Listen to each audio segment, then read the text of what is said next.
বন বিভাগের কাছে আমার একটা আবদার, বনের হাতিগুলি যেন বনেই থাকে, বন থেকে যেন বের না হয়ে আসে। যেহেতু এটা আমাদের সরজমি বা সরকারি ট্যাক্স দেই, কাগজপাতি জমি, আমাদের কাগজের জমি যেতে না আসে। এরপরে বন বিভাগে কিছু কাজ করছে, যেমন ইয়ারটির লোক সদস্য করছে 10 জন লোক। তো আমাদের ধান খাইতেছে, ধান খেলাইতে যদি কিছু লোক আসে আমাদের এলাকায় বা এলাকার লোকই তো আসে, হাতিগুলিকে খেলাইতে দেয় না। তো ইয়ারটির লোকগুলি, তো ইয়ারটির লোকের কারণে আমাদের এই বন্ধের আবাদগুলি নষ্ট হয়ে যেতেছে।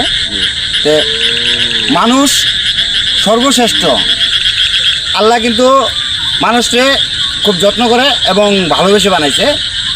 তা মানুষের সেবা করার জন্য বনের পশু বানাইছে, সব পশু বানাইছে। মানুষ মারার জন্য কোনো সমস্যা নাই।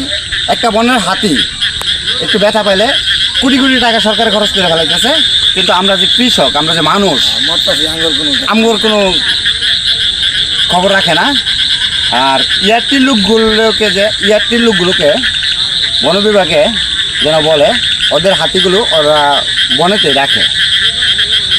এই যে আমার চাচাটা দেন, এই ক্ষেত্রটি কিন্তু সম্বল আজকে ওর মাথায় বাদ।